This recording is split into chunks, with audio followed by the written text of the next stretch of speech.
Story 1. I had just finished my initial military training, basic, ate a few other classes, and got sent to my first duty station. My unit was at NTC for pre-deployment training, so I met up with the rear echelon.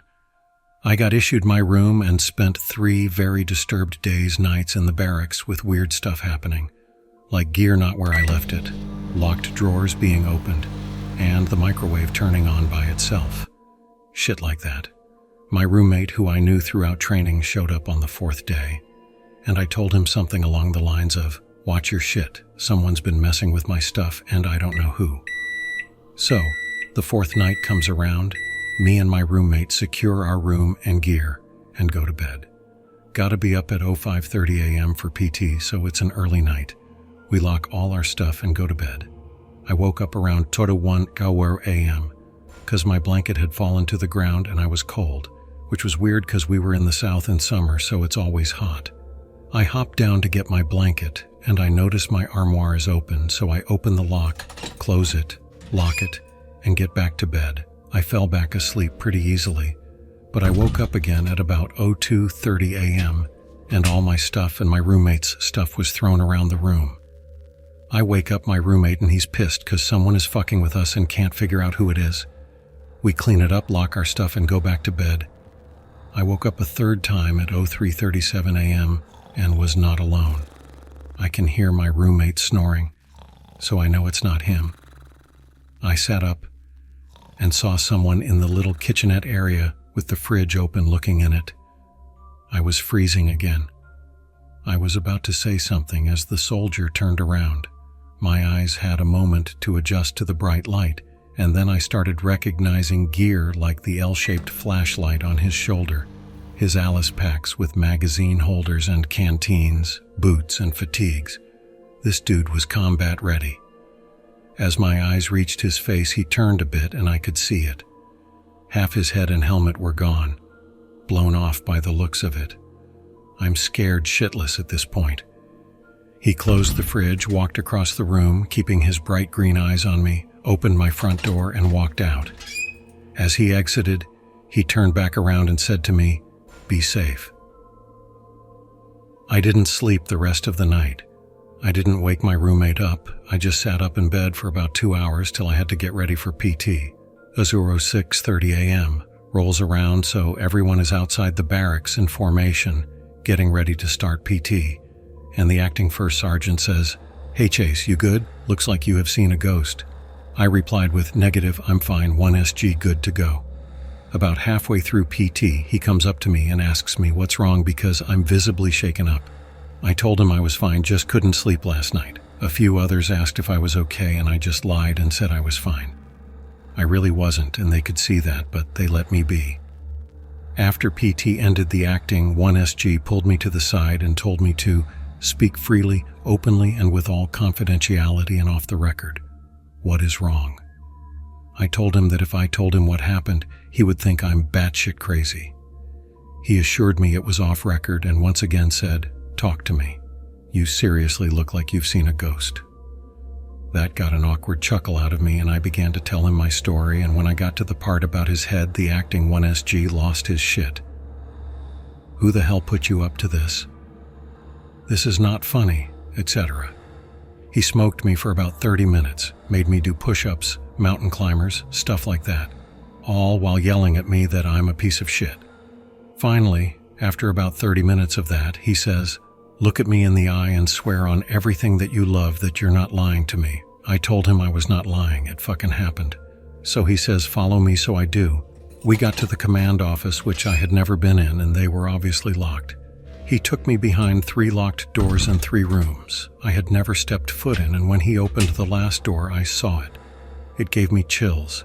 It still gives me chills, but plain as day, there's the soldier's portrait behind the commander's desk. I froze and said, "That's him." Acting once not, the guy who assigned me that room told me who it was. He was a corporal in the unit on my unit's first deployment to Iraq, and he did an IED attack that took off part of his head. I was the first soldier to be assigned to that room since it belonged to the deceased corporal. He forgave me and I forgave him, and he told me some stories about who this guy was. I deployed with that unit just a couple of months later, and spent 12 months fighting in that shithole. I nearly died. I don't know how many times. My vehicle got hit with IEDs and rockets, and it always made me think of that corporal. I survived more things than most people can imagine, and I always felt like that corporal was keeping an eye out for me. Not everyone in my unit was as lucky as me. 3 from my company didn't get to come home. Story 2. This happened when I was about 3-5 months pregnant with my son in 2012. It was a cold, dark night in October.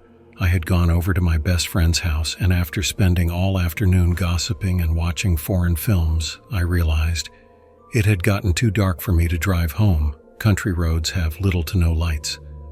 So I decided to spend the night. It was around 10 p.m. when my best friend's mother came into the room and asked us to turn off the lights and TV so we could go to bed. I tried to sleep, but was too restless to get into a comfortable position. So I started a conversation with my friend about where she pictured herself in 10 years. I was lying on the left side of the bed, her chihuahua was in the middle, and my friend lay on the right side. The only light in the room came from a small black alarm clock with bright red numbers. My best friend had just started telling me about what major she had switched over to when we first noticed it. At the edge of the bed, the blanket had been lifted and we noticed something crawling towards us, underneath the single blanket we shared. We both lay perfectly still as it made its way towards us. Our eyes remained focused on the movement, and we felt the bed sinking with the pressure of whatever was crawling underneath.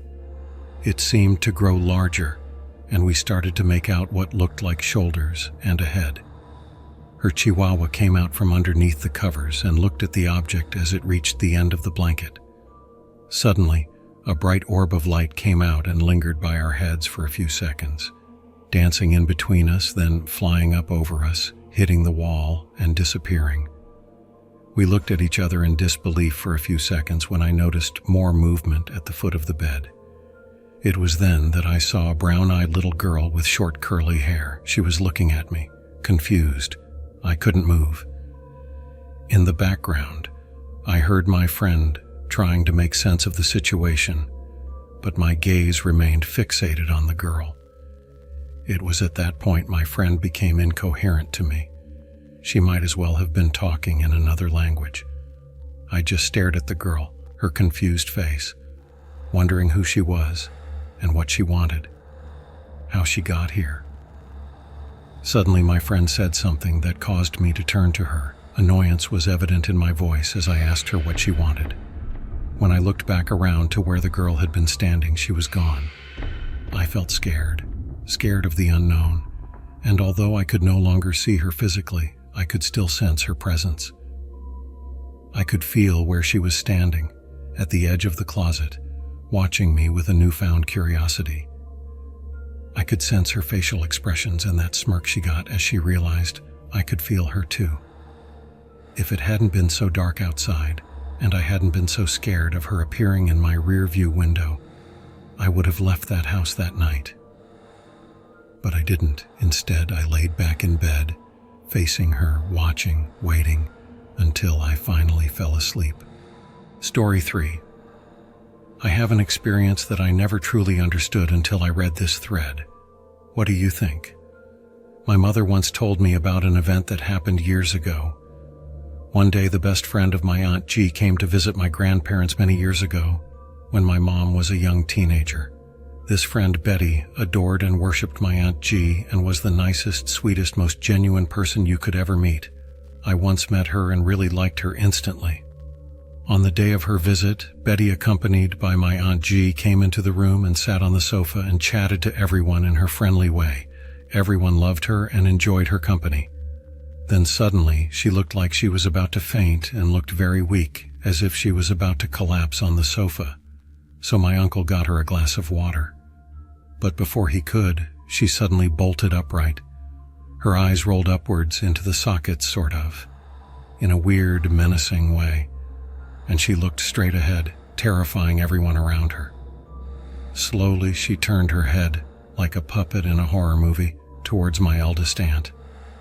Her facial expression changed into a dark, demonic, evil stare, full of hatred and evil, and said in the scariest, evilest male satanic voice, "This is 1960 and where there is no TV or movie theaters," something so evil and terrifyingly haunting that my mother would not tell me. This entity swore and said such evil things that it haunted the family for many years until each one's tragic death. It lasted a couple of minutes. Then Betty fainted onto the couch and slowly got up and was old Betty again. Her voice returned and her facial expression became normal. Apparently, she did not remember anything said, nor even know it happened. She was oblivious to the whole event. My family did not know what to say. They were so shocked and terrified. My Aunt G took her home in a short while. This never happened again to the family, even though my Aunt G said it happened many times to Betty. However, my Aunt G refused to unfriend Betty, even though my grandparents begged her to. She even had the gall to invite Betty to my grandparents' home, knowing they were uncomfortable, scared of Betty's entity, but were always polite and friendly to Betty, as they understood she was possessed by a demon. The thing that haunts me the most is that from that moment on, serious bad luck befell my grandparents and aunts and uncles, except for my Aunt G. All my aunts, uncles, and grandparents who were there that day, except my Aunt G, died tragic early deaths, and the family fortunes disappeared, only to be available to my Aunt G when everyone else died. Also, a family friend once warned my mother that my Aunt G was into black magic and such. Note, she was the only one not afraid of Betty's entity, and never dropped her friendship with her even after the terrifying meeting, and even when her parents pleaded for her to break the friendship. Also, Betty worshipped my Aunt G, really worshipped her, would do anything for her. Was Betty possessed? Do you think my Aunt G controlled her? What do you think?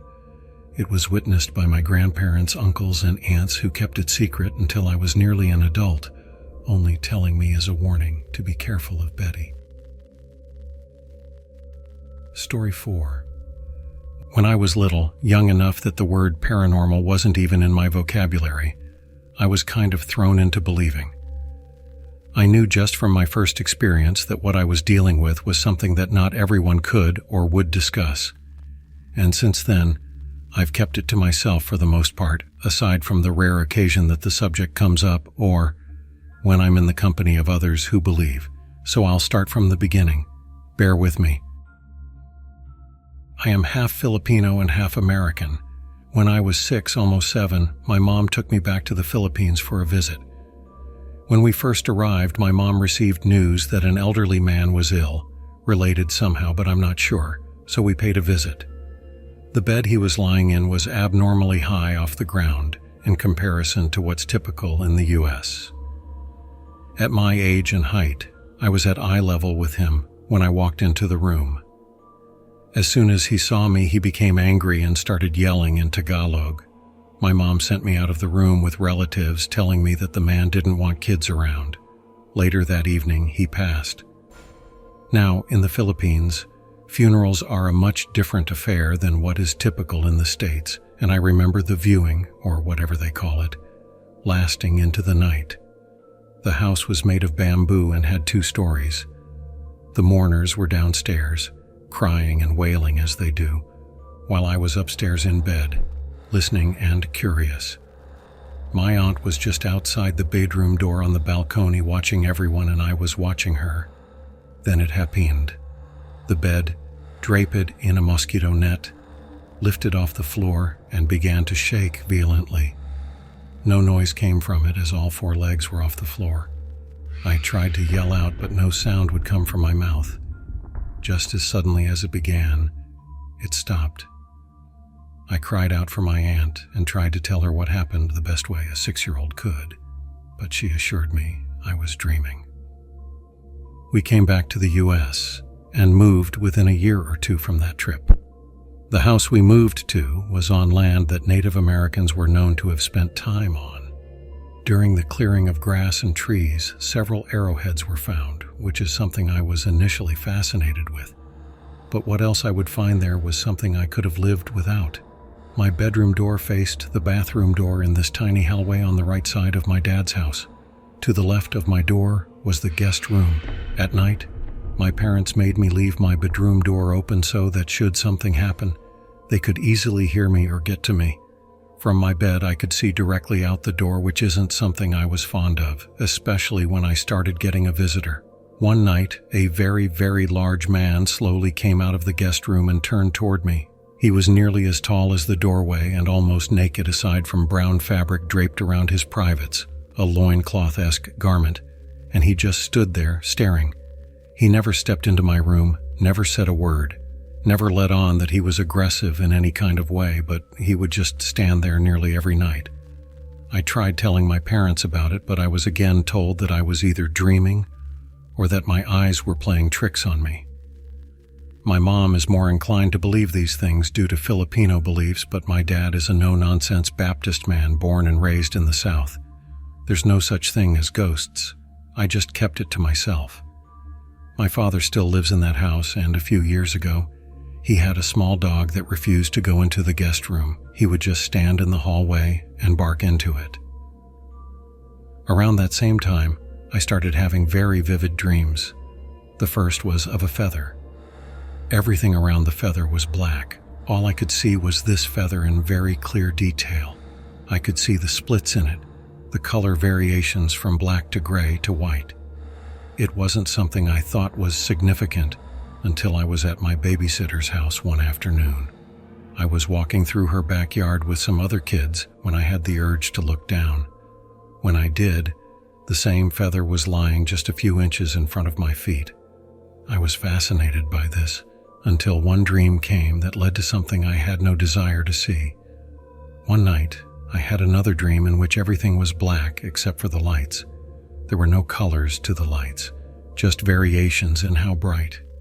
I couldn't see anything else. I didn't think much of it, but then a few weeks passed and my parents and I were on our way home from a restaurant. We were forced to stop due to police blocking the road. From where I was sitting in the back seat, the lights from the emergency vehicles took the shape of the lights I had seen in my dream. The perspective I had from the back seat allowed the shapes and variations of brightness that I had dreamed about. When I realized this, everything felt as though it were happening in slow motion. They had the road blocked due to an accident. I saw a red sports car that had rear-ended, more or less slid under, a UPS truck and several emergency personnel walking around, but there seemed to be a lack of emergency in their pace. A day or two later, my parents told me that they read in the paper that the two in the sports car died instantly. I didn't want the dreams anymore, and I haven't had one since. Since my childhood, the rest of my life has been littered with experiences I can't explain. I once told a friend that when he talks about his home, I get images in my head just as I would if I were reading a book and trying to set the stage in my mind. I described to him what I thought his home looked like, as I had never been there before, and he very excitedly said he'd call me right back. He then proceeded to send me pictures of every room in the house that I had indeed described with incredible accuracy. Once, my boyfriend, now husband, and I stayed with my mom for a night. Her house was set off the road enough to be surrounded by trees that blocked the street lights, so when night came, you couldn't see your hand in front of your face. Laying in bed, I felt my boyfriend move his leg over mine, and I let it rest there for a while until the weight became uncomfortable. I tried to move, but he didn't budge, so I didn't bother. Moments later, I feel him playing with my hair as he had done earlier in the evening. It's a pet peeve, so I asked him to please stop. He doesn't say anything, but then I feel him loop a lock of hair around his finger and yank it. At that point, I'm irritated, so quickly roll over to face him. Only I see that his back is turned to me and he's sound asleep. I woke him up and asked if he had his leg on mine, or if he had been playing with my hair, and it was easy to see by the confusion and fear on his face that he had no idea what I was talking about. We slept with the light on the rest of the night. Fast forward to adulthood, shortly after becoming a mother, and I'm living in a 100-year-old house. My infant is seeing something in the black of night, giggling. The rooms would randomly feel very heavy. Candle flames would wildly flicker when the air was still. Individuals, including myself, would smell something burning, but no two people would ever smell it at the same time. Pets would behave strangely. Old music would play late at night. Heavy wooden doors would slowly open and close repeatedly on their own. The day we moved out, as I was walking through the house to ensure we hadn't left anything, I heard a little girl's voice say from behind me, "Bye-bye." Fast forward again to living on Fort Ord in California. Shadow figures, objects moving on their own, something having conversations with my toddler in the middle of the night. EVP later said in a whisper, "Your baby can hear me." Pets behaving oddly, footsteps up the stairs in the middle of the night. A traveling, mumbling voice that would only target one person at a time, no matter how many were in the room. A very piercing scream of a woman that was never heard by everyone at once either. The only comfort was finding out via a military Facebook group that many other people who lived in the same neighborhood were having their own experiences. For the most part, things have calmed down. I see the occasional shadow figure or feel a cold spot here and there. I assume it won't be long before I find myself in hair-raising situations again. This has happened my entire life and I don't expect it to ever change. I was told once that I was possibly a beacon of light for the dead, like a lighthouse in a storm, that maybe they knew I could sense them, maybe so. Story 5. I don't know why, but my childhood house was haunted, even though it wasn't even that old. I think it was like built 4 years beforehand. Anyway, the house was just weird. My parents never believed my siblings and me, but when we were alone, we would see shadows out of the corner of your eye. When watching TV, you could see into the hallway and into the guest bedroom and just always see something there, and I remember we always kept the door closed for that reason. One night, I was up for whatever reason, probably like 10 or something, and my sister suddenly calls my name at around 1 a.m. We shared a room, and she scared the shit out of me. I answered back and she was all like, "Did you hear that girl crying?" I asked what the heck she meant, and she said she heard a little girl crying in front of our window. Now I'm freaking out because my bed was next to the window, and that window faced the front yard so anyone could gain access. But the craziest thing was that I didn't hear a thing. I told her to shut up and tried to go to sleep. Even though it freaked me out, probably at 3 a.m., I was awoken by the same girl crying right outside. I was scared, but I just tried my best to ignore it. We discussed it in the morning, and we were really hoping it was our little brother. It was a long shot, but we asked him and he said no, it wasn't him. He thought we were the ones crying. And he was on the opposite end of the house, and of course my parents didn't hear shit. But one that actually happened directly to me was when I was like 11, 12. My parents went to work at 4 a.m., 6 a.m., and they would wake me up to go sleep with my little brother, as he had a problem sleeping by himself and would cry when they left. I was fine with it, but I would be the first to wake for my siblings to get ready for school. It was probably around 7:40 when my alarm went off, and I got up to use the restroom. As I was sitting up, clear as day, I heard a man with the deepest voice ever say, "Don't go, stay with me," and I just froze. After a couple of minutes, I just laid back down and hoped it was over. After my second alarm to wake up, my siblings went off. I got up because I didn't hear anything else for 20 minutes. My brother, who was right next to me, didn't hear anything, and neither did my sister. No one in my family has a voice that deep, let alone no one in the house could speak like that, as we were two 12-year-old girls and a 5-year-old boy. But I never heard talking after that, and we moved when I was 13 years old. We always told my mom about this, and she never believed us. Not a single child she believed, until one night we all just sat down and talked, and she told us how she also felt it, but thought we were being dramatic. Until one day, her friend felt the biggest slap on her ass from nothing. Again, no one there. Then my mom started wondering if maybe we were telling the truth, especially since years have passed and we all have had us stuck with the same story. Never experienced anything like that again. Story 6. I often have trouble sleeping. It gets to the point that I sometimes go walking my dogs at 2 or 3 o'clock in the morning, and come home to go back to sleep. I'm convinced there is some sort of strange creature living in my quiet country Australian town.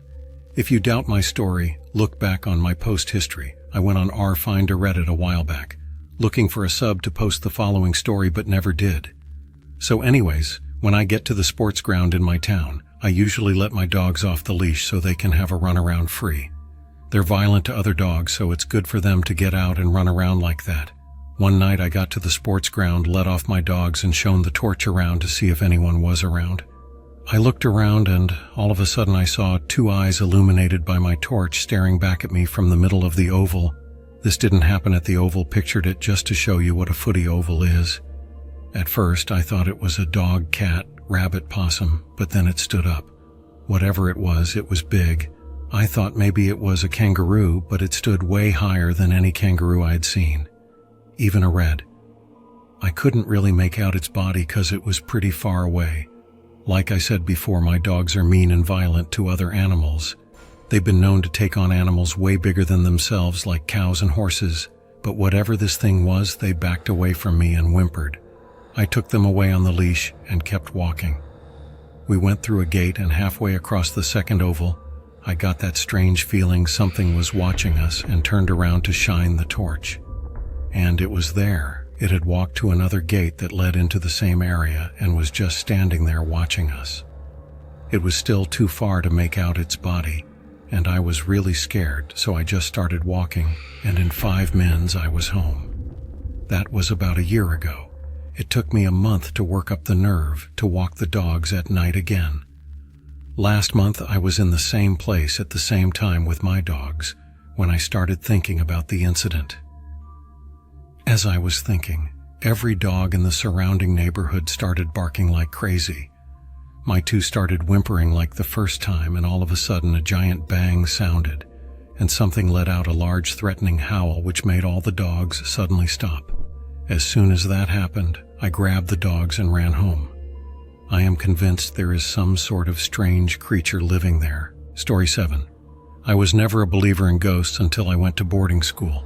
One night shortly before 9 p.m., I ran down to the faculty in charge desk to ask if the library was still open because I needed to print something out. Whomever it was said yes, they thought so. I went down towards the library. To get to the library, you had to pass through a set of double doors which were usually open. Once you passed the doors, there was a set of stairs going up to a sun deck and a set going down to what had once been the pool. Beyond the stairs was a brief hallway, then the library. So I walked down towards the library, and the double doors were closed. I pulled on one and it still opened, so thinking nothing of it, I continued on to the library. I got to it and it was closed. I turned around and walked back to the double doors and found them locked from the inside. The doors had windows, forgot to say that. I figured sooner or later someone would walk down the hall that led to the doors and I could yell and get their attention. I'm standing there watching the hallway for someone for about 10 minutes when I hear the sound of footsteps coming up from the aforementioned pool area. I turn expecting to see someone who can possibly let me out. Then the footsteps run past me and I hear, "Let's go play on the sun deck," and I can clearly see no one is there. I started screaming bloody murder and banging on the doors. Someone finally heard me and let me out. I figured everyone would think I was nuts if I told them so. I just said I was afraid because I was locked in. Later in the school year, I found out my school had once been a school for little girls in the late 1800s, and 2 little girls died by falling off the sun deck. The end. Thanks for watching. Don't leave before leaving a like to this video. Also hit the subscribe button to support my work. And as always, have a horrific nightmare, my dear.